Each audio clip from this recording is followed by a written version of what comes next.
శ్రీనివాస్ వారికి జనసేన కండువా కప్పి పార్టీలోకి సాదరంగా ఆహ్వానించారు. ఈ సందర్భంగా ఏర్పాటు చేసిన ప్రెస్ మీట్ లో ఎమ్మెల్యే బొలిశెట్టి శ్రీనివాస్ మాజీ మంత్రి అంబటి రాంబాబుపై అత్యంత ఘాటుగా స్పందించారు. అంబటి రాంబాబు చేస్తున్న వ్యాఖ్యలు రాజకీయాలకు ఏమాత్రం తగవని ఆయన మండిపడ్డారు. అంబటి రాంబాబుకు ఒకటే చెప్తున్నా, మానవత్వం ఉన్నవారెవరూ ఇటువంటి భాష వాడరు. రాజకీయాలకు ఆయన ఏమాత్రం అనర్హుడు. ఆయన చేస్తున్న అనుచిత వ్యాఖ్యలను జగన్మోహన్ రెడ్డి సమర్థించడం సిగ్గుచేటని ఆగ్రహం వ్యక్తం చేశారు. వైసీపీ మళ్లీ అధికారంలోకి వస్తే పరిస్థితి ఏంటోనని ప్రజలు భయపడుతున్నారని, వారి అరాచకాలను ప్రజలు గమనిస్తున్నారని పేర్కొన్నారు. ఇళ్లు ధ్వంసం చేయడం వంటి చర్యలకు పాల్పడితే ఊరుకునేది లేదని హెచ్చరించారు.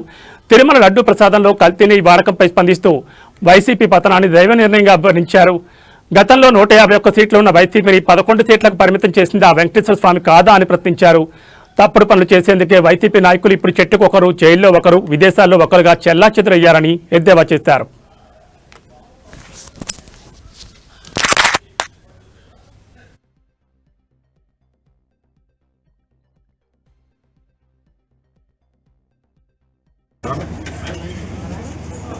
నాకు వయసు ఇప్పుడు 64 సంవత్సరాలు వచ్చినాయి. నేను లేవు ఉండొచ్చు పోవచ్చు, కానీ జనసేన పార్టీ అనేది ఎప్పుడు ఉంటుంది, కూటమి ఎప్పుడు ఉండాలని నేను కోరుకుంటూ ఉన్నాను. మీరందరూ ఆయనకు అండగా ఉండాలని కోరుకుంటూ ఉన్నారు. ఇవాళ ఏదో అధికారం కోసం పారిపోయి జన సైనికులు మాకు అక్కర్లేదు. అధికారంతో పోరాడిన పార్టీ జనసేన పార్టీ. గత 5 సంవత్సరాల్లో కూడా ఎవరిని లెక్క చేయకుండా గొడవ పడిన పార్టీ జనసేన పార్టీ.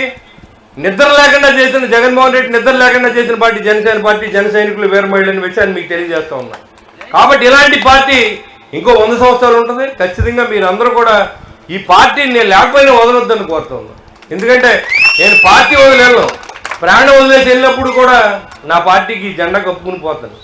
అదేవిధంగా మీరు అందరూ ఉండాలని మీకు తెలియజేస్తూ ఉన్నాను.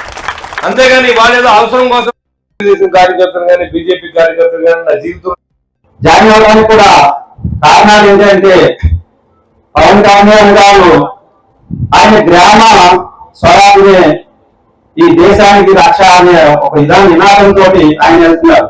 ఆయన అడుగుదారంలో మరి డైనమిక్ లీడర్ గారు బొలిశెట్టి శ్రీనివాస్ గారు ఏదైతే మన ఎమ్మెల్యే గారు సూటిగా మాట్లాడారో చుట్టూ లేకుండా అటు తక్కువ ఏది మాట్లాడాలన్నా డైరెక్ట్ గా మాట్లాడి ఈ నియోజకవర్గాన్ని ముందుకు తీసుకెళ్లాలనే ఆయన ఆశయానికి అనువుగా మేమందరం జాయిన్ అవ్వడాన్ని డిసైడ్ అయ్యాం. మరి అలాగే మన గ్రామాలు గత ప్రభుత్వంలో నిర్విఘ్నంగా పడి ఉన్నాయి. అలాంటి అదే అక్కడికి వెళ్ళి మనం గ్రామంలో వెళ్తూ కాదు, మన గ్రామంలో ఆయన స్వయంగా తీసుకురావాలని పట్టుబట్టి ఆయన ఇక్కడ ఇన్వెస్ట్ చేయడం జరిగింది. మన గ్రామాల్లో ఉన్న మనందరం కూడా సమకృషిగా ఆయన ఆదేశాల మేరకు నేను నాతో పాటు వచ్చిన కార్యకర్తలు అందరం కూడా వైఎస్ఆర్సీపీ నుంచి వచ్చిన కార్యకర్తలు అందరం కూడా విశ్వాసంగా